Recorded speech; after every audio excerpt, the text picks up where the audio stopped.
Hello, hello, and welcome to Awaken the Light Within, the podcast, where I am encouraging you to turn your pain into your purpose, align with your truest self, and live your life with intention and authenticity. And episode 3, this episode is near and dear to my heart. It almost feels like a rebirth after the first 2 episodes that I shared. And it's about finding light in life, death, and in the present moment. And so I just want to start off by sharing a little bit about my story and how this podcast came to birth.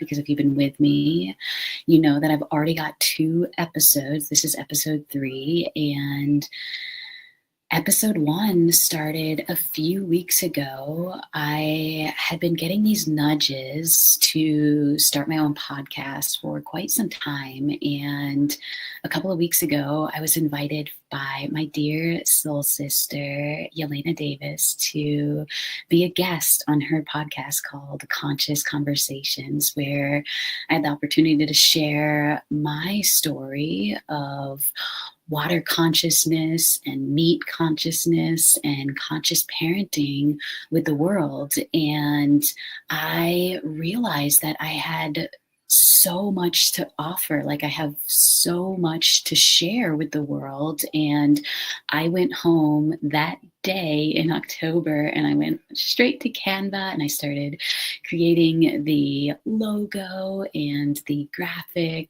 and I decided that I was going to start a podcast. And after sitting in meditation, I arrived at the title Awaken the Light Within, and I recorded my first episode, and I didn't really share much about it. And then I recorded episode 2, and I still didn't share a whole lot about it. I think that I still had some subconscious fears that were going on about my voice and what I have to share and offer the world. And after episode 2, after I recorded it a couple of days later, I actually had a miscarriage. And it was my second miscarriage of this year. And it was really, really,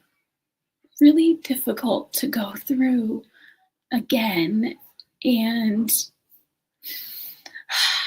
it literally, it felt like the rock bottom moment of my life. And I actually was invited to a masterclass, and it was really serendipitous because the speaker on there shared his story and about how he had reached what felt like the rock bottom of his life in a different form. The girl that he loved and thought he was going to spend the rest of his life with actually put a bunch of his pictures in a stack, in a pile, and they were all ripped in half. And he picked up the photos and he fanned through them and he got to the end and it said, "Picture me out of your life." And she had broken up with him and he was completely devastated and he felt like the rock bottom of his life. And when he shared this, I completely resonated with his story. And then at the end, there was a call to action for this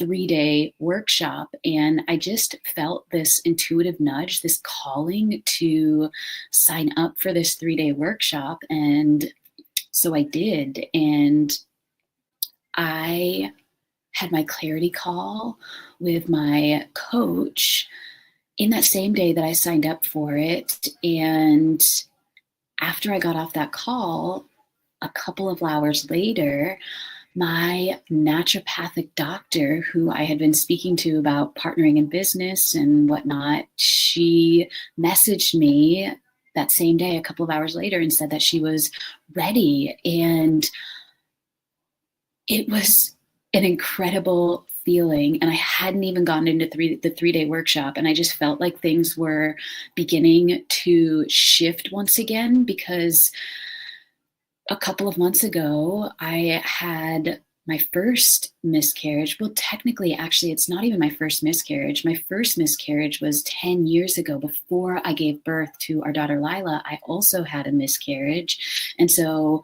I gave birth, and then this was my first miscarriage after giving birth to our now 5-year-old daughter. And so this was a couple of months ago.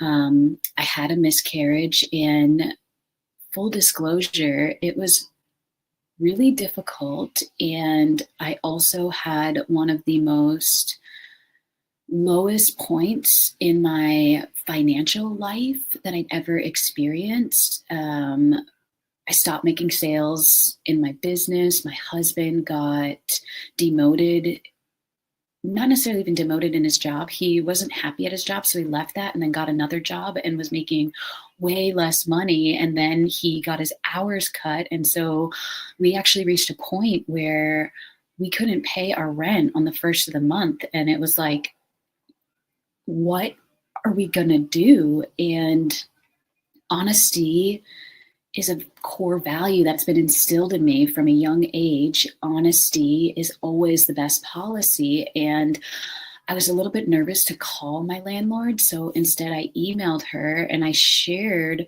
with her everything, completely honest. And we've actually been living in the same house for the last 5.5, 6 years at this point now. And we paid our rent on the first every single month on time. And so I sent her this email and I shared what was going on. And she emailed me back and was like, "You are the most deserving family in the world. And please don't worry about paying me rent this month. Please do check in with me next month and let me know how you guys are doing. I am here to support you." And it was one of the most, I don't even know how to put it into words, but I just had so much faith.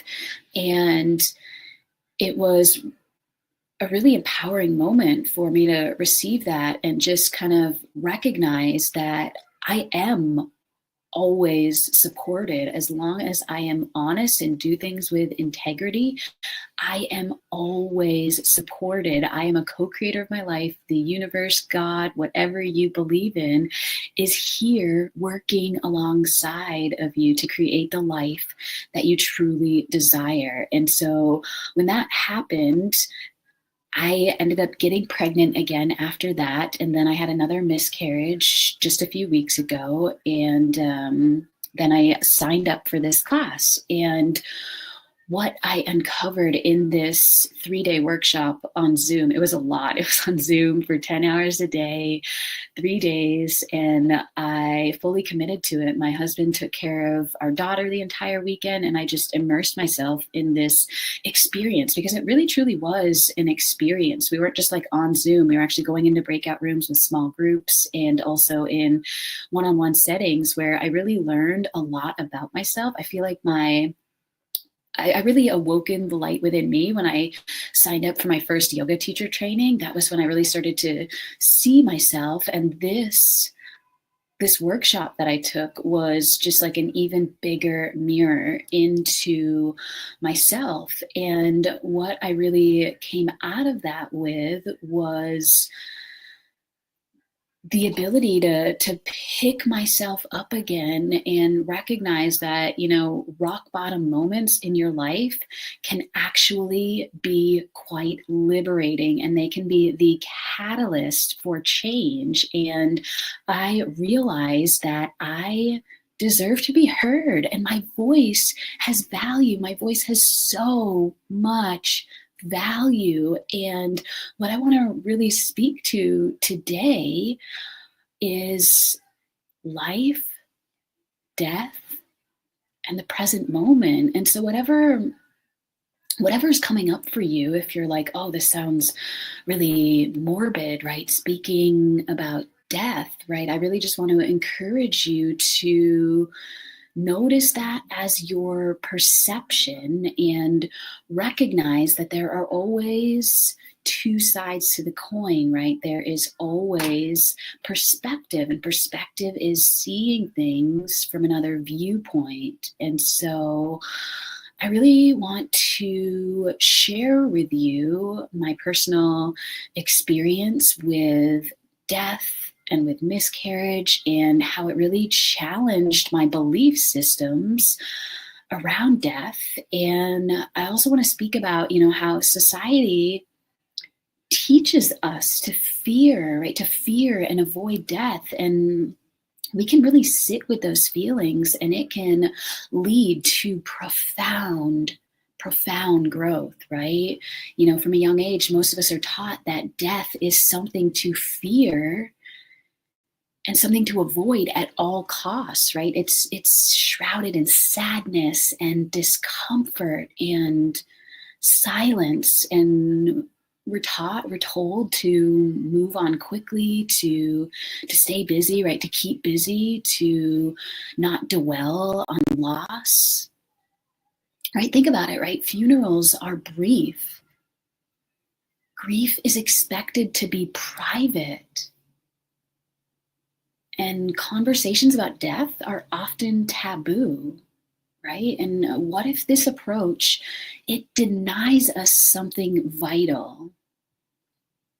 What if by avoiding death, we're missing out on the opportunity to truly live? Right? What if by avoiding death, we're missing out on the opportunity to truly live? When we resist the feelings that death brings, right, what we resist persists. When we resist these feelings, grief, fear, right, uncertainty, it keeps us stuck, right? We stay stuck in the illusion that life is infinite. We numb ourselves with distractions, productivity, and routines to avoid the discomfort. But when we wallow, when we really when we allow ourselves to sit with the reality of death, we begin to open ourselves to profound growth, right? When I think back to the miscarriage that I had 10 years ago, before I gave birth to Lila, I was instructed by my doctor to not tell anybody that I was pregnant until I was 13 or 14 weeks along, because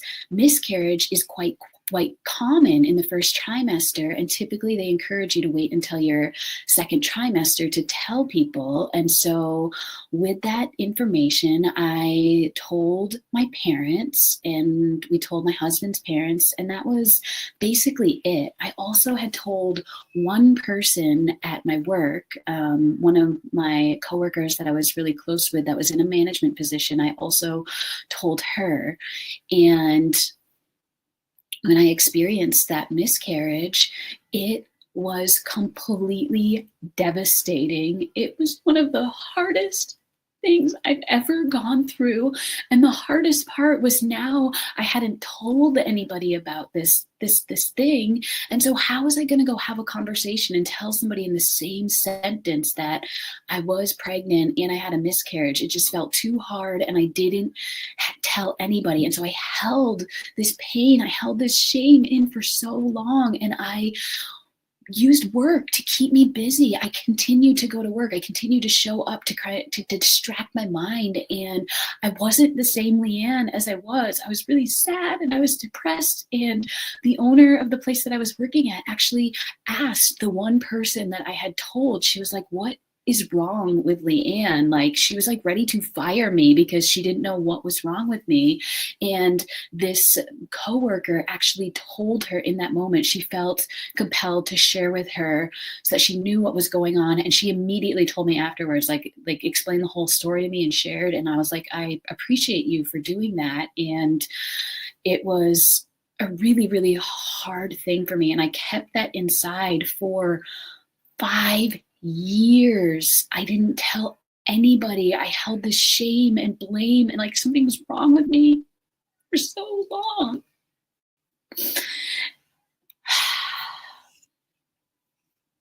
until I remember I was in this yoga class and one of my fellow yoga teachers was practicing next to me, and she, after class, told me that she was pregnant. And I was so excited, and I hugged her, and she was like, Leanne, I'm so nervous. She's like, I actually was pregnant before and I had a miscarriage. And I looked at her and I said, I had a miscarriage too. And that was the first time that I ever said that. And she hugged me and we hugged each other and we felt so connected. And I felt so much release. Like I just felt like I had all this weight on my shoulders that just dissipated in that moment. And 3 months later, I got a positive pregnancy test. And 9 months later, I gave birth to our baby girl. And I had an incredible journey being pregnant. I didn't necessarily have any complications or anything like that. I just felt the most beautiful I'd ever felt. And it was an incredible, incredible experience. And I love being a mom. I feel like it's one of my purposes on this planet is to be the best mom that I can be. And so we decided when Lila was 23 months old, it was right before her second birthday, that we wanted to grow and expand our family. And that's when we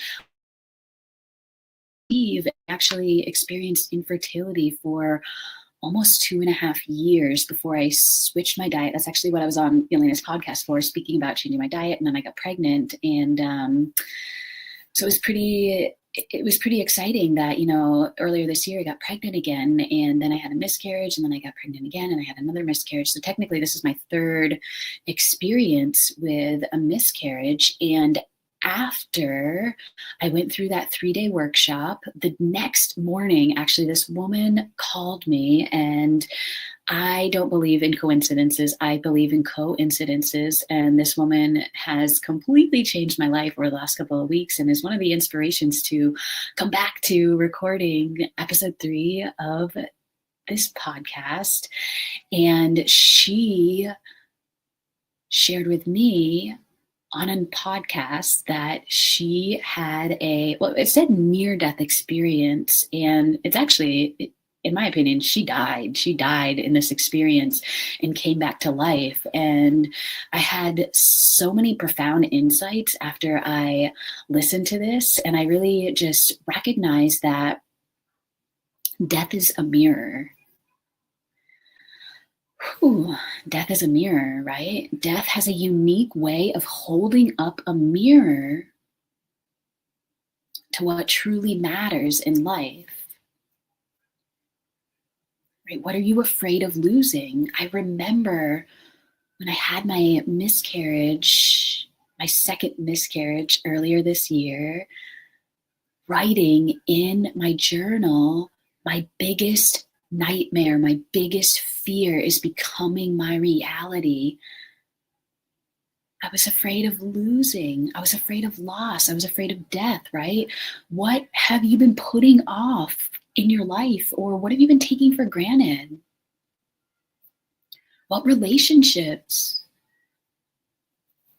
or what experiences are you not fully savoring in, right? These questions, though they can be uncomfortable, let me tell you, they can be really uncomfortable. And growth comes from discomfort.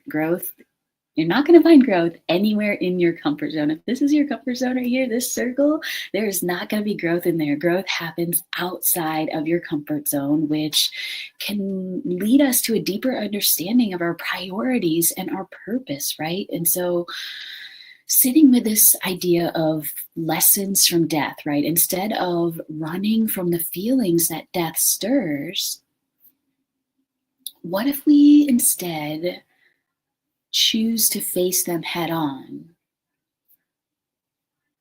This doesn't mean like minimizing the pain of loss, right? It is real. It is so real. And it hurts so deeply. When I think back to that moment, it was like somebody had punched me in the gut and ripped out my heart. And they say that childbirth is the worst pain. And I beg to differ, that child loss is the worst pain because it hurts. It hurts so deeply. And it doesn't go away, right? Childbirth goes away. Child loss, it comes back on anniversaries and reminders, right? And it hurts.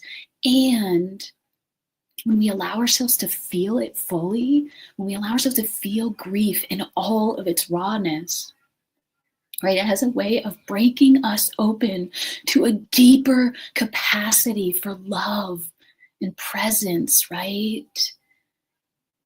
It opens us up to a deeper capacity for love and presence. A dear friend once told me that grief is love with nowhere to go. Grief is love with nowhere to go. And the pain that you feel is a reminder of how deeply you love. And when we allow ourselves to sit with those feelings, we really realize how precious and fleeting life is, right? And when we find the courage to live more intentionally, more on purpose, knowing that tomorrow is not guaranteed, we begin to cherish the little moments, right? The sunlight through the trees, the laughter of a loved one. Oh, Lila's laugh just brings me so much joy. The stillness of a morning meditation and the gratitude that you feel in those moments, right? And so society's fear of death, right? It often it puts up these blinders, right? It blinds us to the wisdom that impermanence is actually what makes life beautiful. Impermanence is what makes life beautiful. And the fact that nothing lasts forever gives every single moment its value. Right? Imagine if you could reframe your fear of death into gratitude for life. Right? This shift allows us to live more fully, love more deeply, and embrace our human experience in all of its messiness and all of its wonder. And instead of avoiding death, right, we can simply see it as a teacher, right? A reminder to live in alignment with your higher self. And so, right, I just want to offer you a couple of questions for reflection. You can feel free to pause and grab a journal and write this down and then unpause it when you are ready. But I encourage you to really dig deep, right? Because the quality of questions that you ask yourself determines the quality of your life. And that's a Tony Robbins quote, and Tony Robbins probably got it from somewhere, right? And so I'd encourage you to grab a pen and paper and just free flow. See what comes out when you write, right? What would it feel like to stop fearing death and start embracing life? What would it feel like to stop fearing death and start embracing life? Right, so that's question number one. Number two is, how would your emotions change if you loved without holding back? How would your relationships change if you loved without holding back? And number three is, what's one thing you've been postponing or avoiding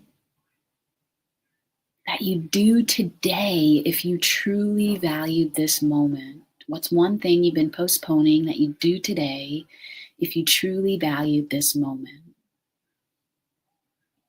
Just take a few moments, journal on that, and then feel free to come back.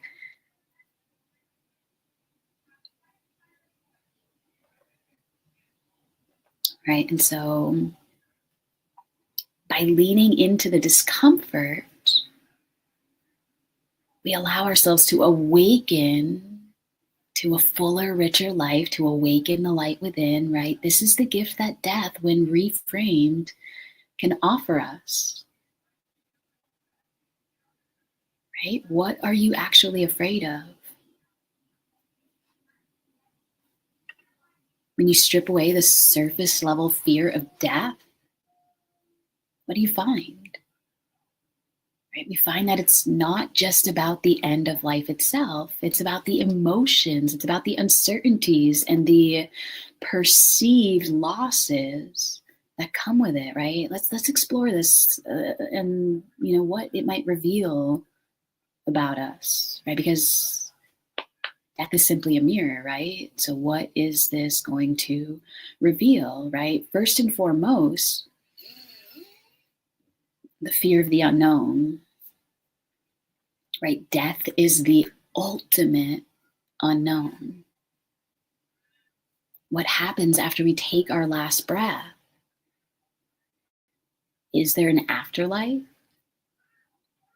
Reincarnation? Or simply nothing? Is there a heaven? Is there a hell? Right? Society conditions us to fear uncertainty. But life itself is full of uncertainty. It's full of the unknown, right? And if we can learn to embrace uncertainty in death, perhaps we can better embrace it in life. Right? So what if the unknown isn't something to fear,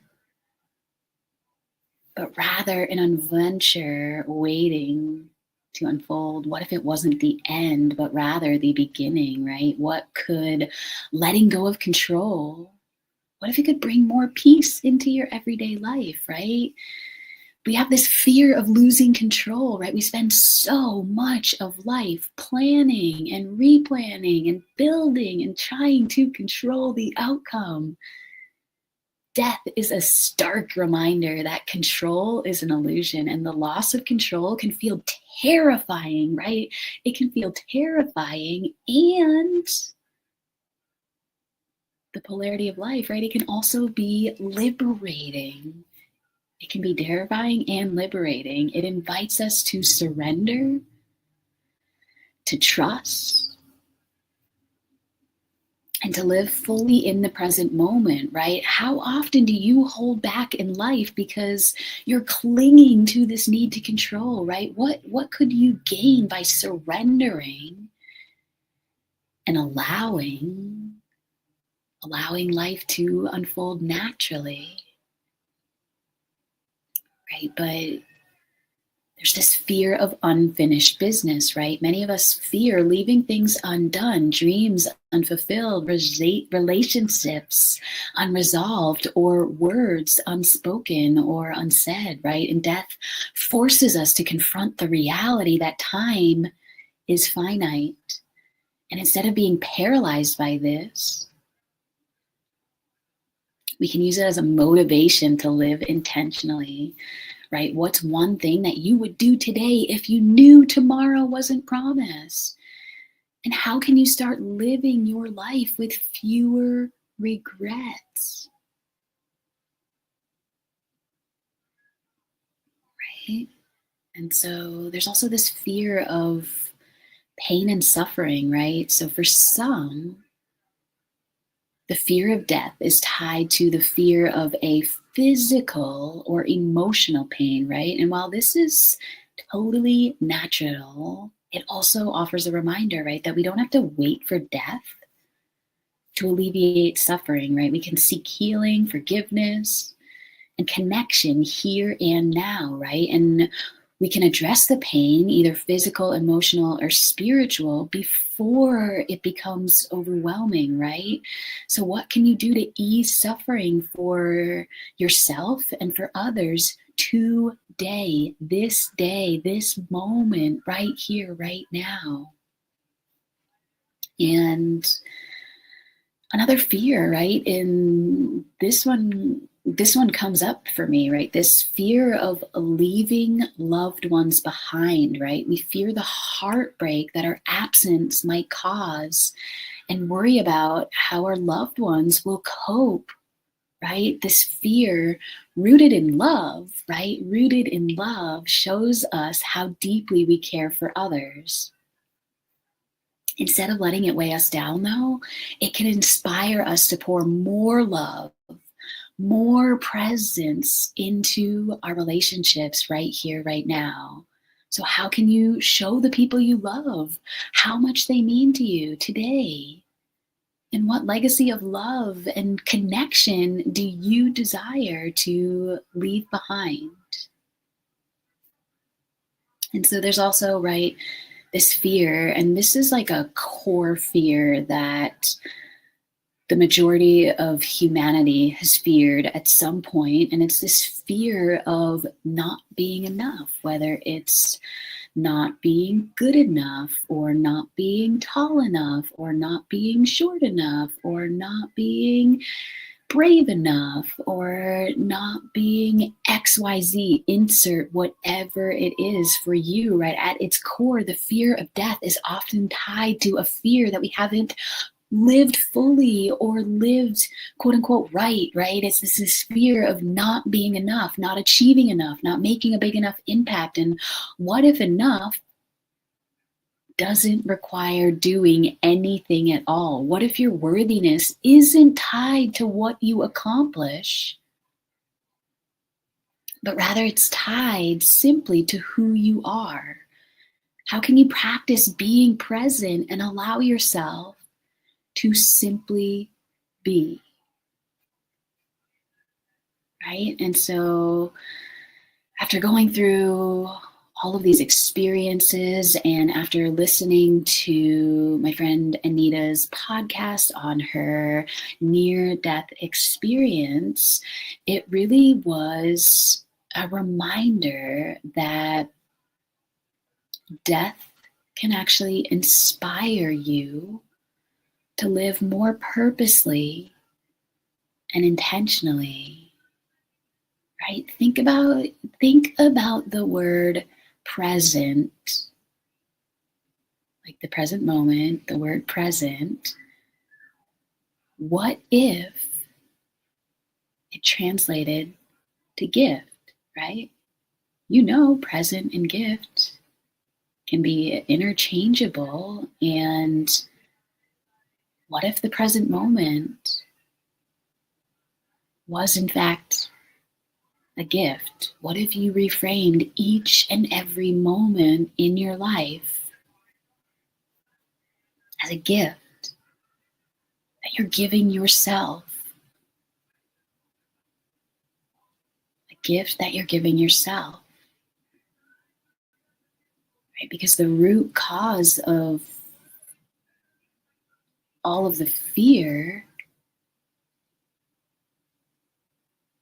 is this fear of not being authentically who you are at your core. Right? And fear and love cannot coexist. Fear and love cannot coexist.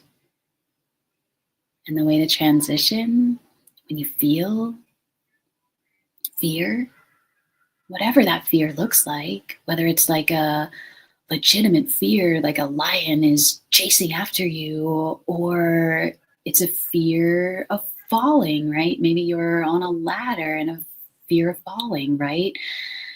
Or a fear of public speaking. This was a big one for me. I was so afraid of public speaking. And when I signed up to do my yoga teacher training and I got on to the other side, I was so afraid. I couldn't stand up in front of the class and I couldn't speak because I had this fear of public speaking. And all 29 of the other people that were in my yoga teacher training were rooting me on. Leanne, you can do this. You can do this. You can do this. There's one warrior two. I just have to teach one warrior two, a pose that I've done 1,000,001 times. And in that moment, I did it.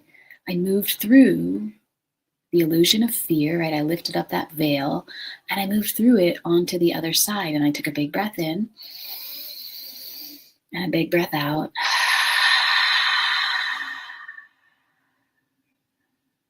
And that is one of the biggest gifts that I have received in my life, is the power of your breath. And your breath brings you back into the present moment. And after I took that breath, I found a teeny tiny bit of courage. And with that teeny tiny bit of courage, I said, inhale, warrior two. Stack your right knee on top of your right ankle.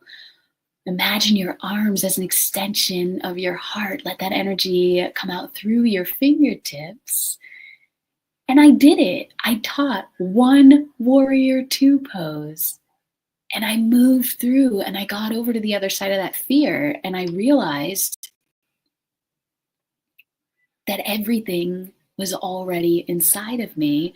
I just had to peel back those layers, right? Because at one point in my life, when I was growing up, I was told that my voice sounded like somebody from a porn stream hotline or something like that. And I had this negative connotation with porn and with sex. We were taught, that those were bad things, and I was a good girl, so I didn't want anything to do with that. And when somebody told me that, I was afraid of my voice, and it really it put layers and layers and layers on top of me that were really just opportunities for growth and expansion. And so I learned through that experience that my voice is actually one of my superpowers, which brings me full circle into why I decided to start this podcast, is because I do have so much to share. I have so many gifts. I have so many lessons, and I've grown so much over specifically the last 10 years or so. And I've got more learning and growing to go through, to grow through. And I want a place to share that with you all so that you also can recognize your pain. Maybe you're going through something right now and it feels like life is happening to you, and it's so hard and it's so difficult and it's so challenging.